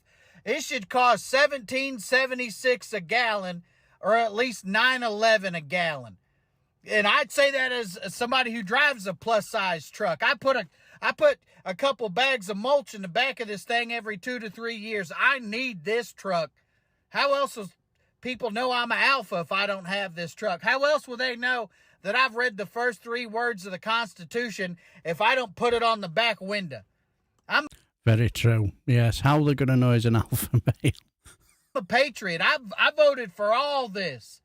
I voted for Donald J. Trump, so I voted for all this. Whatever he does, that's what I voted for. If he wants to go to war to distract me from the Epstein files, well then, buddy, I wish I could build me a time machine and go back 18 years. Why do you think he wants to go back 18 years? Oh, he has a method to his madness, my friends. Just so I could fuck without a rubber, so I could have me some children to send off to the Middle East to die for no reason today. I'm a patriot, goddammit. My faith is blind and my bank account is drained. Yes. Yes. His bank account is incredibly drained. Oh, dear. Those them damn Iranian pork markets. Oh yes, we'll get to them pork markets in a bit, so to speak, in a bit. Because draft, yes, hashtag draft Baron Trump, exactly. But yes, that's what MAGA think. Yes, they're quite happy to pay $4. What was it? $4 a litre or something or whatever. But like, you watch these Trump supporters. It's fascinating to watch you see them. It's all like bend themselves into all sorts of pretzels shapes to basically, defend him. Yes, checking messages on his T-rump phone. Yes, exactly. But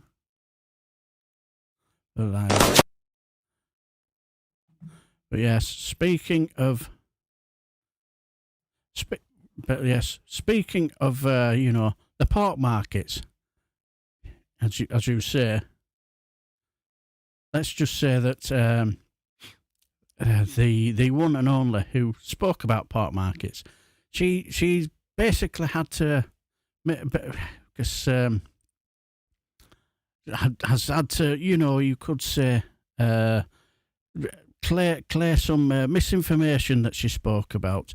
You know, when we spoke about the Nestle KitKat, her rumph and all that stuff. Well, the one, the only, the Lizbot had to make another message to all of her adoring MAGA loving fans to explain explain what she was saying. Hello, it's me, Liv Struss, back with a very important message for all of my fans. Now I know that there has actually been a lot of speculation about me saying that I said that the underground transgender mafia may be responsible for the 12 tons of KitKats that were stolen in a heist. Now, that sounds reasonable. It would be the sort of thing our Liz Truss would say, wouldn't it? Now look, I just need to clarify that that was a parody account that said that. That wasn't me. You know, I don't say ridiculous things. That's a disgrace. But what I want to do is I want to rectify this situation. And what I actually said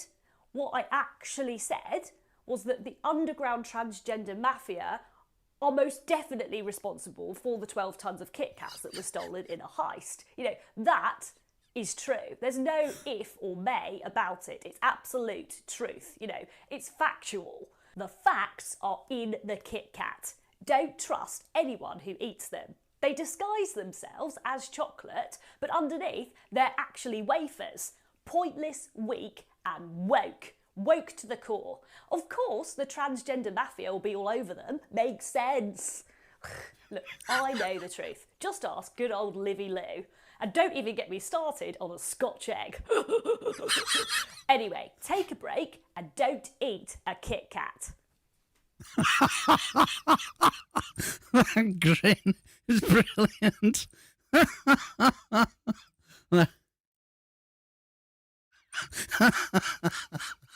She's brilliant. She does a fantastic, walk wafers.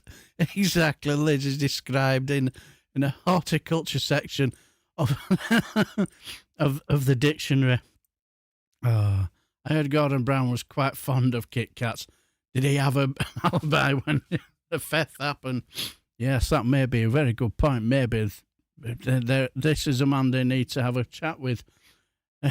They're just stoned on a couch. She's mint. Yeah, she's brilliant. I'd say.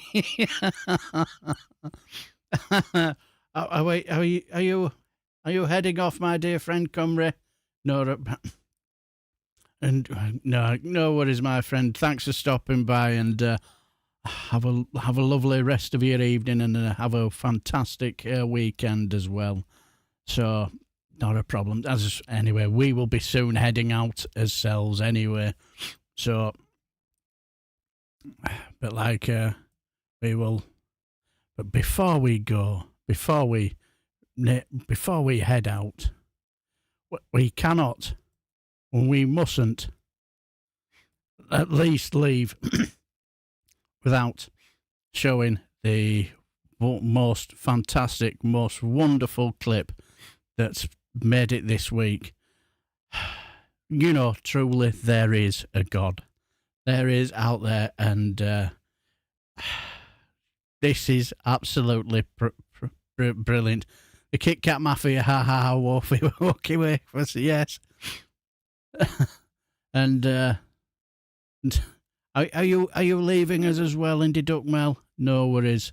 We'll be heading off soon ourselves, but we cannot go away without this. This is just absolute classic. This is Yes, remember the moment when absolute wingnut Ryan Bridge got arrested. Now I've heard one or two things that he's when it comes to protecting British women, let's just say that he has a bit of a hands-on approach, and I think this is the reason why he got arrested. And this is just priceless. Now, this is a serious matter, Friday Frolickers or silly Saturday goers.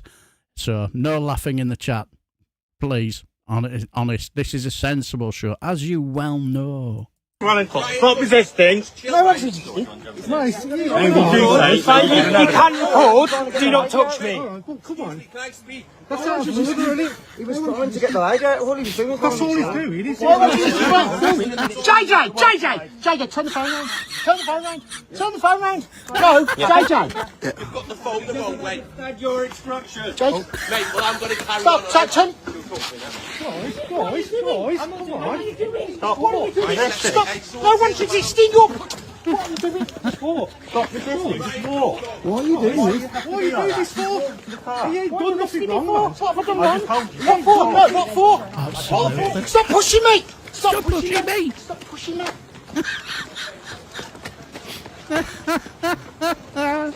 Couldn't have happened to a nicer person. Stop resisting. No one's resisting. Yes. That was just so priceless. Yes. Exactly, Richie Goffin vibes and Alistair. Yeah. Absolutely hilarious. Yes, Diddums, yes. My heart bleeds purple piss for him. I'm so devastated for him. But anyway, before we go, we have to head off to finish it like all exactly, Sheffield Steve, that's the result. Where we're heading off to, we're now going to head off for, we're going to head off now to the bit of sport where we had a bit of a local game where a slightly bit of controversy happened where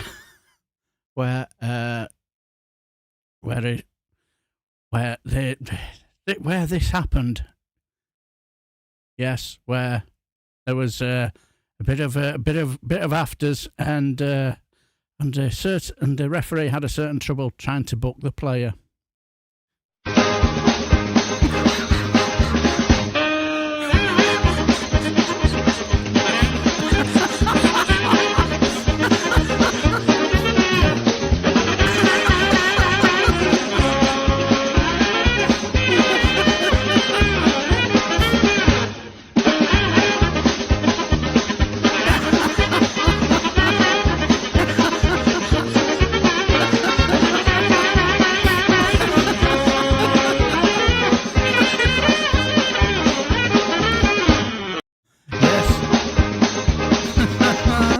Yes, that was a throwback to FIFA 94, where you could literally run away from the referee to dodge a yellow card. Yes, that's right. I just brought back happy memories. I used to do it often. I mean, I just spend hours running away from referee. The players were all over on the floor and writhing in agony.